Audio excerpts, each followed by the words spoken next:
आज के मुख्य समाचार। गेयटी थिएटर में हिमाचली कला का अनूठा संगम। फोटोग्रामेटिक और लिडार तकनीक से बदल रहा सर्वेक्षण का तरीका। लोअर बाजार का नाम बदलने पर सियासत गरमाई। मंदिर ड्यूट सेट में चढ़ावे की व्यवस्था में बड़ा बदलाव। हिमाचल में बढ़ते दलित उत्पीड़न पर चिंता। स्थानों के नाम बदलने पर करमचंद भाटिया का विरोध। 27 अक्टूबर से फिर बदलेगा मौसम का मिजाज। ऐतिहासिक स्थानों के नाम बदलने पर विरोध तेज। अब समाचार विस्तार से। राजधानी शिमला के ऐतिहासिक गेयटी थिएटर में इन दिनों कला और शिल्प एवं चित्रकला प्रदर्शनी का आयोजन किया जा रहा है, जिसमें कला प्रेमियों पर्यटकों का खासा ध्यान आकर्षित हुआ है। इस प्रदर्शनी में हिमाचल प्रदेश के विभिन्न हिस्सों से आए कलाकारों ने अपनी अनूठी पारंपरिक कला, हस्तशिल्प और आधुनिक चित्रकला के माध्यम से वस्तुओं की झलक पेश करी। प्रदर्शनी में पारंपरिक पहाड़ी कला, लोक संस्कृति से प्रेरित चित्रकला, मिट्टी व लकड़ी के शिल्प, हस्त निर्मित आभूषण और आधुनिक कला के नमूने प्रमुख आकर्षण बने हुए हैं। हर कृति में कलाकारों की मेहनत और हिमाचली संस्कृति की गहराई साफ झलकती है। आयोजकों का कहना है कि इस आयोजन का मुख्य उद्देश्य स्थानीय कलाकारों को मंच प्रदान करना और कला प्रेमियों को हिमाचल की समृद्ध सांस्कृतिक विरासत से जोड़ना है। प्रदर्शनी प्रतिदिन सुबह 10 बजे से शाम 7 बजे तक आम जनता के लिए खुली रहती है। काफ़ी ज़्यादा अपने लिए, अपने बच्चों के लिए या गिफ्ट के लिए, तो रिस्पॉन्स काफ़ी अच्छा है। ये स्पेशली हम मतलब शुरू हो गया है, विंटर्स के मफलर्स, स्वेटर्स वगैरह आने शुरू हो गए हैं। हम ऑर्डर ले लेते हैं, कस्टमाइज़ करवा देते हैं। जो चीज़ें किसी को बनवाना है तो वो हो जाती है। मोस्टली हम कोशिश करते हैं कि वाइब्रेंट कलर्स रहें या जो लोगों को ज़्यादा पसंद आते हैं, जो कलर खुशी देते हैं। तो कलर्स की काफ़ी मतलब सोच समझ के ही यूज़ होता है। हम थ्रेड भी देख के यूज़ करते हैं। अगर ग्रीन कलर लेके आ रहे हैं तो उस पर भी हम ब्राइट कलर ज़्यादा लेके आएंगे, तो वो चीज़ का ध्यान रखते हैं। मैं तो यही बोलूँगी कि हम मतलब काफ़ी हम हाथ मशीन से बनी चीज़ों पे अगर इतना पैसा उड़ा रहे हैं तो हैंडमेड पे भी कभी मतलब अप्रिशिएट करें, ले, क्योंकि हाथ की बनी चीज़ हाथ की होती है, उसकी वैल्यू होती है। तो लाइक आए और ले। शिमला के ऐतिहासिक लोअर बाजार का नाम बदलकर लोअर मॉल रखने के प्रस्ताव को लेकर राजनीति गर्मा गई है। भाजपा के जिला अध्यक्ष केशव चौहान ने इस मुद्दे पर कांग्रेस सरकार पर तीखा हमला बोला है। उन्होंने आरोप लगाया है कि हिमाचल प्रदेश कांग्रेस सरकार राज्य के ऐतिहासिक स्थलों के नाम बदलकर न केवल हिमाचल की पहचान बल्कि जन भावनाओं का भी अपमान कर रही है। उन्होंने कहा कि शिमला का लोअर बाजार अंग्रेजों के जमाने से अपने ऐतिहासिक और सांस्कृतिक पहचान रखता है और इसका नाम बदलना हिमाचल के इतिहास से छेड़छाड़ के समान है। भाजपा नेता ने शहरी विधायक हरीश चनार्था, पंचायती राज मंत्री अनिरुद्ध सिंह और लोक निर्माण मंत्री विक्रमादित्य सिंह से आग्रह किया है कि वे इस मामले में संज्ञान लें। हिमाचल प्रदेश की कांग्रेस सरकार हिमाचल प्रदेश के ऐतिहासिक स्थानों के नाम बदलकर जो बेइज्जती हमारे प्रदेश की स्थानों की और जनता की कर रही है, उसी कड़ी में भी ध्यान में आया है कि लोअर बाज़ार जो एक ऐतिहासिक बाज़ार है, हिमाचल का एक बहुत ही महत्वपूर्ण बाज़ार है, उसका नाम बदल के लोअर मॉल रखने जा रहे हैं। तो मेरा स्थानीय विधायक श्रीमान हरीश चनार्था जी से और यहाँ से 2 माननीय मंत्री अनिरुद्ध सिंह राणा जी और विक्रमादित्य सिंह जी से और तीसरे रोहित ठाकुर जी से, इन सबसे निवेदन है कि हम सबका इतिहास इस लोअर बाज़ार से जुड़ा हुआ है। वो ज़माना था जब मॉल रोड पर सिर्फ अंग्रेज़ों के घूमने की परमिशन थी। हमारे हिमाचल वासियों को, भारतीयों को मॉल रोड पर घूमने नहीं दिया जा सकता था। उस समय लोअर बाज़ार का जो की स्थापना की गई थी और उस समय से लेकर आज तक इतने ऐतिहासिक जगह का नाम बदलना मुझे लगता है कि बहुत ही दुर्भाग्यपूर्ण है। इस पर संज्ञान लेना चाहिए और जो इसका इतिहास है, क्योंकि लोअर बाज़ार एक बहुत ही महत्वपूर्ण व्यापारिक संस्थान है, व्यापारिक जगह है और इसका प्रदेश की अर्थव्यवस्था में बहुत बड़ा योगदान है और इसका एक पुराना इतिहास है, उसे ना बदला जाए। हमारी सरकार से अपील है कि जिस प्रकार की व्यवस्था है, जो नाम इसका चल रहा है, उसी नाम पर ये कायम रहे और सरकार एक बार इस पे पुनर्विचार करे। राजधानी शिमला में चल रही फोटोग्रामेट्री और लेडार एचडी टेक्नोलॉजी प्रोजेक्ट ने शहरी नियोजन और सर्वेक्षण के क्षेत्र में नई संभावनाओं के द्वार खोल दिए हैं। इस प्रोजेक्ट पर कार्यरत आर्किटेक्ट्स और रिसर्चर मधुर और लेवंश ने हिमदर्शन से खास बातचीत में इन अत्याधुनिक तकनीकों की कार्य प्रणाली और उपयोगिता पर विस्तार से जानकारी साझा की। मधुर और लेवंश के अनुसार फोटोग्रामेट्रिक टेक्नोलॉजी के माध्यम से किसी भी क्षेत्र में 3D इमेजेस तैयार की जाती है, जिसे भू आकृति, इमारतों और सड़क नेटवर्क का स्टिक डिजिटल मॉडल बनाया जा सकता है। वहीं लेडार टेक्नोलॉजी में लेजर बीम का उपयोग कर जमीन की ऊंचाई, ढलान और बनावट की सटीक माप प्राप्त की जा सकती है। दोनों विशेषज्ञों का कहना है कि ये दोनों तकनीकें मिलकर शहरी नियोजन, सड़क निर्माण, आपदा प्रबंधन और पर्यावरणीय अध्ययन में क्रांतिकारी बदलाव ला रही हैं। इनसे न केवल समय की बचत होती है, बल्कि पारंपरिक सर्वे पद्धतियों की तुलना में भी कई गुना अधिक सटीक परिणाम मिलते हैं। शिमला जैसे हिल स्टेशन में जहां भौगोलिक परिस्थितियां चुनौतीपूर्ण हैं, ये तकनीकें बेहद उपयोगी साबित हो रही है। टीम का मानना है कि आने वाले समय में फोटोग्रामेट्रिक और लेडार तकनीकें हिमाचल प्रदेश के विकास प्रोजेक्ट्स के आधारशिला बनेगी, साथ ही स्मार्ट इंफ्रास्ट्रक्चर के निर्माण में भी अहम भूमिका निभाएगी। इंडेंजर्ड वुडन आर्किटेक्चर प्रोग्राम जो स्पॉन्सर्ड है आर्किडिया फाउंडेशन का from Oxford Brookes University, and the project is to do the 3D and 2D documentation of wooden architecture of Shimla Hindi में। शिमला की जो हिस्ट्री है वो 200 साल पुरानी है। जो Shimla as a summer capital of British Raj was developed during late 1800s, and जो ब्रिटिश राज ने यहाँ पर इतनी बिल्डिंग्स बनाई, wooden buildings, mixed use buildings बनाई थी, हम उनकी डॉक्यूमेंटेशन कर रहे हैं। इसमें हम लेडार टेक्नोलॉजी का यूज़ कर रहे हैं, जिससे लेज़र स्कैन के द्वारा बिल्डिंग का एक एक कोना को स्कैन किया जाता है और जिससे उसके बाद एक 3D बनाया जाता है। मेरे साथ मेरे एसोसिएट हैं, रिसर्च एसोसिएट मधुर, जो फोटोग्रामेट्री कर रहे हैं। बाकी आगे वो एक्सप्लेन करेंगे। जैसा कि रवनीश जी ने बताया कि हम यहाँ की बिल्डिंग्स का डॉक्यूमेंटेशन कर रहे हैं, पुरानी बिल्डिंग्स का, तो इसमें हम 2 टेक्निक्स यूज़ कर रहे हैं, एक लाइडार और एक फोटोग्रामेट्री। तो मैं फोटोग्रामेट्री वाला पार्ट देख रहा हूँ। उसमें क्या करते हैं हम कि बिल्डिंग की हर एक कोने की फ़ोटोग्राफ हम ले लेते हैं इस कैमरे के द्वारा। इस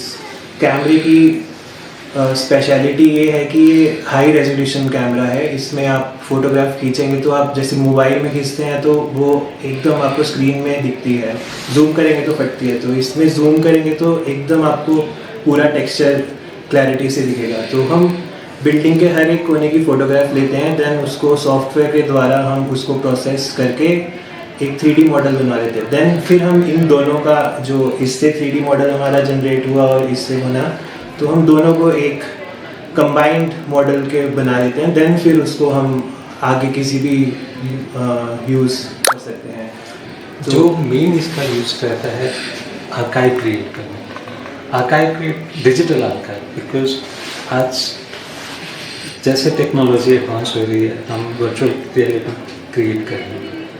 तो इस टेक्नोलॉजी के माध्यम से हम जितनी भी इमारतें हैं जो लकड़ी में बनी है, लोकल ऐतिहासिक मंदिर, सबका एक डिजिटल स्कैन करके एक डिजिटल दर्शन या डिजिटल आर्काइव बना सकते हैं।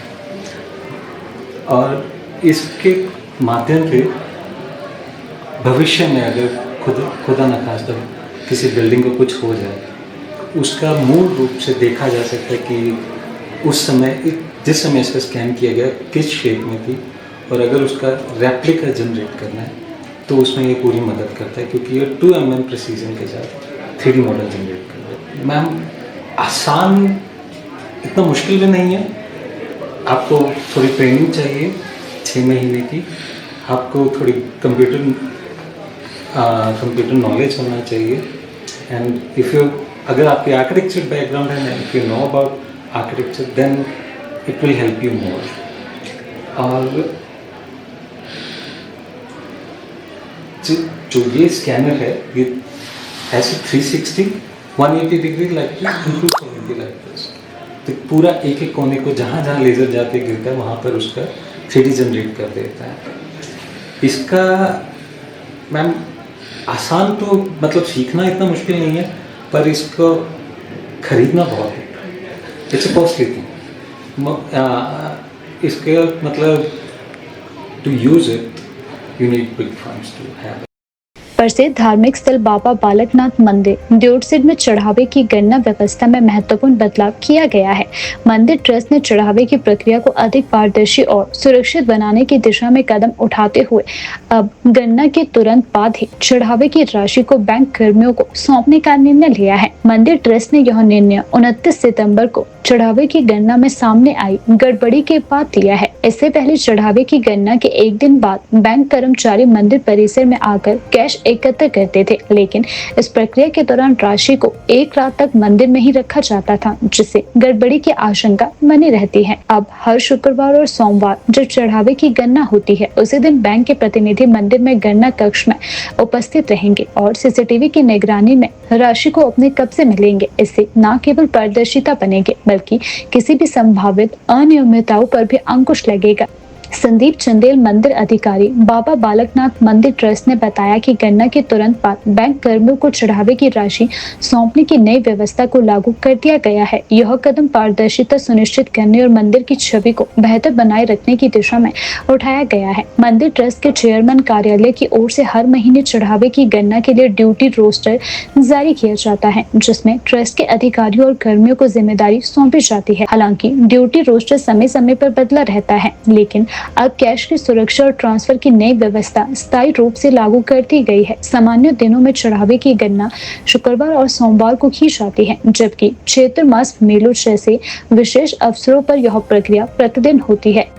इस निर्णय का उद्देश्य आस्था के केंद्र इस मंदिर की साख और विश्वास को बनाए रखना है। नई व्यवस्था लागू होने के बाद से श्रद्धालुओं और स्थानीय लोगों में संतोष का माहौल है। बाबा बालकनाथ मंदिर उत्तर भारत के प्रमुख धार्मिक स्थलों में से एक है, जहां हर साल लाखों श्रद्धालु दर्शन के लिए आते हैं। ट्रस्ट द्वारा उठाया गया यह कदम धार्मिक स्थलों की वित्तीय पारदर्शिता के लिए एक अनुकरणीय उदाहरण बन सकता है। राजधानी शिमला के स्थायी निवासी करमचंद भाटिया ने आज बयान जारी करते हुए शहर के विभिन्न स्थानों के नाम बदलने के विरोध में अपनी आवाज बुलंद करी है। उन्होंने कहा कि शिमला की ऐतिहासिक और सांस्कृतिक पहचान से जुड़े नामों को बदलना शहर की विरासत के साथ छेड़छाड़ है। करमचंद भाटिया ने कहा कि शिमला की पहचान उसके पुराने नामों और ऐतिहासिक स्थलों से जुड़ी है, जिन्हें बदलने से आने वाली पीढ़ियां अपने इतिहास और परंपराओं से दूर हो जाएगी। उन्होंने इसे शहर की सांस्कृतिक विरासत के लिए खतरा बताया और प्रशासन से इस निर्णय पर पुनर्विचार करने की अपील की। इसके साथ ही करमचंद भाटिया ने राजधानी शिमला में बढ़ते भिखारियों की समस्या पर भी चिंता व्यक्त की। उन्होंने साथ ही कहा कि इससे स्थानीय लोगों के साथ साथ पर्यटकों को भी असुविधा हो रही है। करमचंद भाटिया ने नगर निगम शिमला के कार्यों पर सवाल उठाते हुए कहा कि नगर निगम को नाम बदलने जैसी गतिविधियों में उलझने के बजाय शहर की स्वच्छता, सुरक्षा और साख बनाए रखने के लिए ठोस कदम उठाने चाहिए। मेरा नाम करमचंद भाटिया है और मैं सामाजिक कार्यकर्ता भी हूँ और हिमाचल बहुजन महाशक्ति एकता समाज का प्रदेश संयोजक भी। देखो, हम बचपन से यहाँ पैदा हुए और अंग्रेजों के समय से, जो ब्रिटिश काल के समय से एक शिमला का जो ऐतिहासिक स्थल है वो विश्व के पटल पर इसका मान है, सम्मान है, गरिमा है, महत्व है और एक पहचान है। लेकिन मैंने तो जब बीते कल परसों ये पढ़ा कि इसके लोअर माल शिमला कर दिया गया, जबकि देखो पीछे गेट लगाया है, वहाँ सभी एरिया के लिए वो उसमें एरो बने हुए हैं। लेकिन देखो लोअर बाजार एक ऐतिहासिक स्थल है और इसकी जो पहचान है विश्व स्तर पर लोअर बाजार की है। लोअर बाजार पहचान के लोग आते हैं, लेकिन देखो माल रोड की अपनी पहचान है, रिज की अपनी पहचान है, या जो भी हमारे ऐतिहासिक स्थल शिमला शहरी में है उसकी अपनी पहचान है।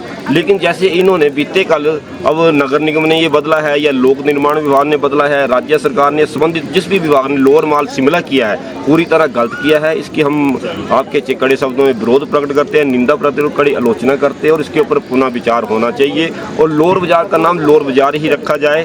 क्योंकि जो पर्यटक भी आ रहे हैं, कल भी मेरे सामने पर्यटक आए, मैं वहाँ पानी लेने गया था पीने के लिए, तो बेचारे वो लोअर माल शिमला नीचे चल पड़े, तो उन्होंने देखा भी लोअर माल कहाँ पर है।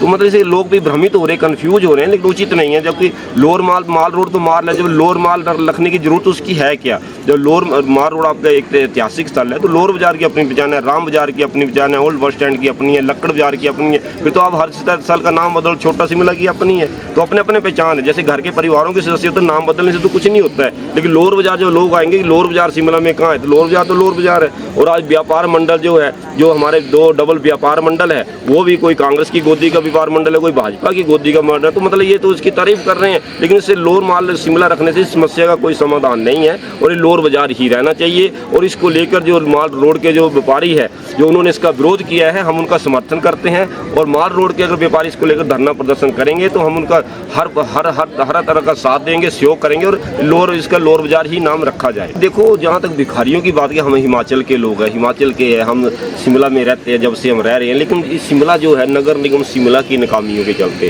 राज्य सरकार और प्रशासन की नाकामियों के चलते और व्यवस्था की नाकामियों के चलते शिमला में जो हिमाचली के लोग तो दिखाई नहीं दे रहे हैं। और नगर निगम शिमला की जो व्यवस्था इतनी नाकाम है, वोट बैंक के चलते बोर्ड इतनी नाकाम हो गई है कि जितने लोग बाहर से आ रहे हैं, इनको हर तरह के कार्ड बना के दे दिए जाते हैं, हर तरह की दी जा रही है। आप भिखारियों की बात ले लो, आप भिखारियों के बच्चे हैं, माल रोड पे जो भिखारी बाबे घूम रहे हैं, भरमार लग गई। और एक भिखारी जो रोजगार कम से कम 2,000 रुपये कमाता है, 2-2,500 रुपये भिखारी कमाता है। लेकिन जो हमारे ऐतिहासिक स्थल है या बाजार है, उन पार्कों में जाके इनके बच्चे लैट्रिन कर रहे हैं, टॉयलेट कर रहे हैं, महिलाएं कर रही है, बच्चे जो भी है गंदगी फैला रहे हैं वहाँ। तो शहर का जो है, इसका मतलब जो हमारी शहर की व्यवस्था जो है, स्वच्छ व्यवस्था तार हो रही है। और जो सबसे बड़ी जो गलती है इसमें, जो नगर निगम शिमला की नाकामी बसाने की बात किया, जब ये बाहर से आते हैं, अपना आए घूमे फिरे चले जाते हैं, लेकिन शिमला में एक ऐसा सॉफ्ट कॉर्नर हो गया जिसको भी पता, देखो आप पता है उनको पता, शिमला में जाओ आप, विधायकों, मंत्रियों, पार्षदों से मिलो और आपको जगह बैठने को मिल जाएगी। तो जो लाचार व्यवस्था नगर निगम की जो है और वोट बैंक धरने पर, इसकी वजह से शहर की व्यवस्था और स्थानीय लोग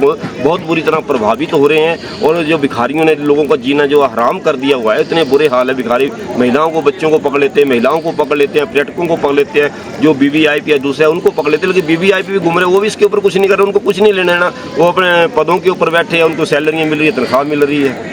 वो काम किया बेचारा, पीछे क्या हुआ है, बेचारा सर्विस करता है बेचारा, उसने वो बिगटी टनल के पास से RTO के पास बैठा, उसका 15,000 रुपया 3 महिलाएं बस में चढ़ी थी, वो भी था, उसका 3,000 रुपया निकाल लिया। तो ये पूरे का पूरा गुटा जो नगर निगम, तो मैंने पहले भी आपसे आग्रह किया कि नगर निगम फैसले लेना अच्छी बात है, निर्णय लेना, प्रपोजल बनाना अच्छा है, लेकिन जमीन पे इम्प्लीमेंट किसने करना है? वो तो नगर निगम करेगा, जिला प्रशासन करेगा और प्रशासनिक और पुलिस व्यवस्था करेगी ना, वो जो इम्प्लीमेंट करना जरूरी है। आप फैसले ले लेते हैं, प्रपोजल बना देते हैं, आदेश जारी करते हैं, लेकिन जमीन पर अमल नहीं हो रहा है। नगर निगम के ऑफिस के सामने आप देख लीजिए, भिखारी बैठे होते हैं, रिज पर भिखारी हैं, आप स्कैंडल पॉइंट के पास जाइए भिखारी है, लोअर बाजार में जाइए भिखारी है, किसी भी स्थल में जाए भिखारी है। लेकिन जहाँ तक इनकी जगह की बात, जगह देनी क्यों इनको? ये तो घूमने आते हैं, जैसे घूमने आए फिर यहाँ रहने लग पड़े। और नगर निगम को ऐसी भी व्यवस्था सख्ती करनी चाहिए कि यहाँ कोई ऐसा व्यक्ति रहना, उसको जगह, किसी भी तरह की कोई जगह नहीं दी जाए, कोई स्थल नहीं दिया जाए।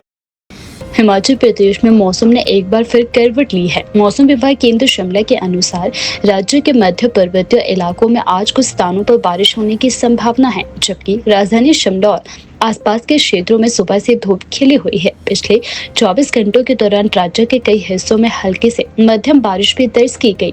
पंडोह में सबसे अधिक 24.5 मिलीमीटर, मंडी में 16.2, सराहन में 15.5, जोगिंदरनगर में 12.0, गोहर में 9.0, नारकंडा में 7.5, रामपुर में 2.6, जबलहट्टी में 1.6 और सुंदरनगर में 0.4 मिलीमीटर वर्षा रिकॉर्ड की गई। मौसम विभाग केंद्र शिमला के अनुसार अगले 24 घंटों में शिमला, कुल्लू और मंडी जिलों के कुछ हिस्सों में हल्की बारिश हो सकती है। वहीं राज्य के ऊंचाई वाले इलाकों में न्यूनतम तापमान उल्लेखनीय गिरावट भी दर्ज की जा सकती है। ताबो में पारा -2.0 डिग्री सेल्सियस तक पहुंच गया है। विभाग का अनुमान है कि 25 से 30 अक्टूबर तक पूरे प्रदेश में मौसम सामान्य और साफ रहेगा। हालांकि 27 अक्टूबर को एक नया पश्चिमी विक्षोभ पश्चिमी हिमालय क्षेत्र को प्रभावित कर सकता है। इसके प्रभाव से राज्य के ऊंचाई वाले इलाकों में बारिश और बर्फबारी का दौर फिर से शुरू होने की संभावना बन सकती है।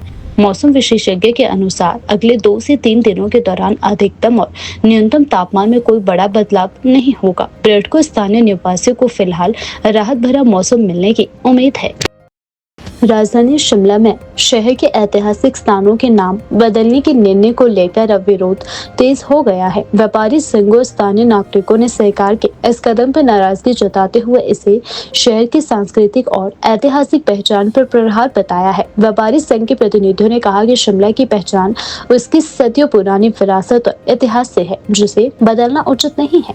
उनका कहना है कि सरकार को नाम बदलने के बजाय विकास कार्य और बुनियादी सुविधाओं पर ध्यान देना चाहिए। व्यापारियों ने मांग की है कि किसी भी स्थान का नाम बदलने से पहले स्थानीय नागरिकों, इतिहासकारों और व्यापारिक संगठनों से राय मशवरा किया जाए। उन्होंने कहा कि शिमला की पहचान सदियों पुरानी है। नाम बदलने से ना हमारी संस्कृति बदलेगी, ना हमारी सोच। सरकार को समझना होगा कि इतिहास मिटाने से प्रगति नहीं होती है। वहीं स्थानीय लोगों ने भी इस फैसले का विरोध करते हुए कहा कि ऐसे निर्णयों से शहर की ऐतिहासिक छवि और पर्यटन आकर्षण पर प्रतिकूल प्रभाव पड़ेगा।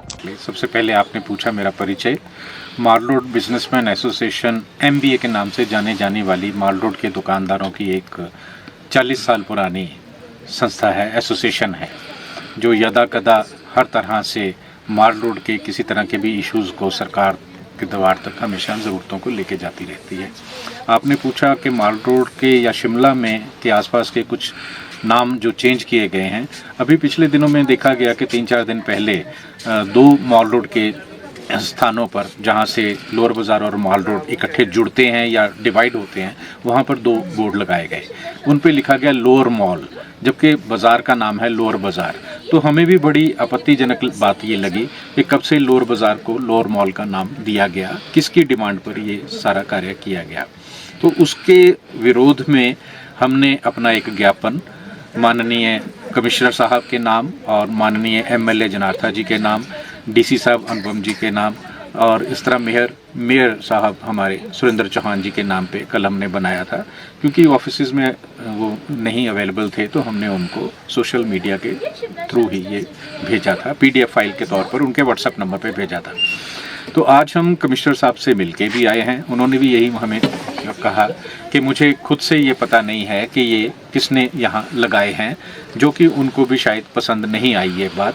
और हमने सोशल मीडिया पर भी देखा कि आम तौर पे लोगों ने, जो लोकल शिमला के रहने वाले हैं, सब ने 80% ने विरोध ही किया है कि जैसा जो नाम है वो वैसे ही सजता है। माल रोड है तो वो माल रोड ही जचता है, क्योंकि सबके दिलो दिमाग में छवि एक बनी रहती है कि लोअर बाज़ार जाना है या माल रोड पे जाना है। तो मैंने ये देखा है कि देखिए, बोर्ड लगाने का काम ये होता है कि आप डायरेक्शन दे सकते हो कि ये रास्ता लोअर बाज़ार को जाता है, ये रास्ता माल रोड को जाता है। जिसने जहाँ जाना है, चाहे वो पहली बार आने वाला टूरिस्ट हो, चाहे वो लोकल मार्केट में आने वाला कस्टमर हो, उसको ये चीज़ का ज्ञान वहाँ से हो जाता है। लेकिन जब से ये बोर्ड लगा है, वो एक तरफा बोर्ड लगा है लोअर मॉल, वहाँ माल रोड का नाम नहीं लिखा गया, ना ही उसको कोई डायरेक्शन दी गई। तो उससे मैंने देखा कि पहली बार आने वाले कस्टमर के लिए तो एक तरह से ये पथ भ्रष्ट ही हो जाएगा। जो मार्गदर्शन करना था उस बोर्ड ने, उसकी जगह उसने उसको एक तरह से डाइवर्ट कर दिया। अगर वो कस्टमर सिर्फ मॉल पढ़ के लोअर बाज़ार जा रहा है तो वो गलती से जा रहा है, ना कि किसी अट्रैक्शन के कारण जा रहा है। देखिए, गुण पैदा करने चाहिए। हम चाहते हैं कि लोअर बाज़ार भी अच्छा व्यापार करे, वो हमारे व्यापारी भाई हैं। माल रोड के व्यापारियों के लिए भी उनकी शुभकामनाएं रहनी चाहिए। लेकिन इस तरीके से अगर हम चाहें कि बाज़ार का नाम चेंज करें, तो ये बाज़ार तो देखो आज से नहीं, मेरा ख्याल है कि शताब्दी से इस नाम से चल रहा होगा।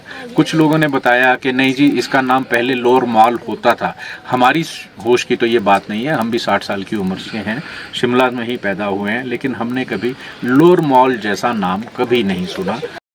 प्राकृतिक सौंदर्य और शांत वातावरण के लिए प्रसिद्ध हिमाचल प्रदेश में अब सामाजिक असमानता और जातिगत हिंसा के मामले चिंता का विषय बनते जा रहे हैं। हाल के वर्षों में अनुसूचित जाति समुदाय के खिलाफ होने वाले अपराधों जैसे सामूहिक बलात्कार, हत्या, मारपीट और जातिगत उत्पीड़न के मामलों में बढ़ोतरी दर्ज की गई है। इन घटनाओं ने न्याय व्यवस्था पर भी गंभीर सवाल खड़े किए हैं। 2011 की जनगणना के अनुसार राज्य की 25% से अधिक आबादी ऐसी समुदाय से संबंधित संबंधित है, लेकिन इन वर्गों के विरुद्ध बढ़ते अपराधों और न्याय में देरी ने उनकी सुरक्षा को लेकर गंभीर चिंताएं उत्पन्न कर दी है। इन मामलों में अपराधियों को संरक्षण मिलने की खबरें भी सामने आई है।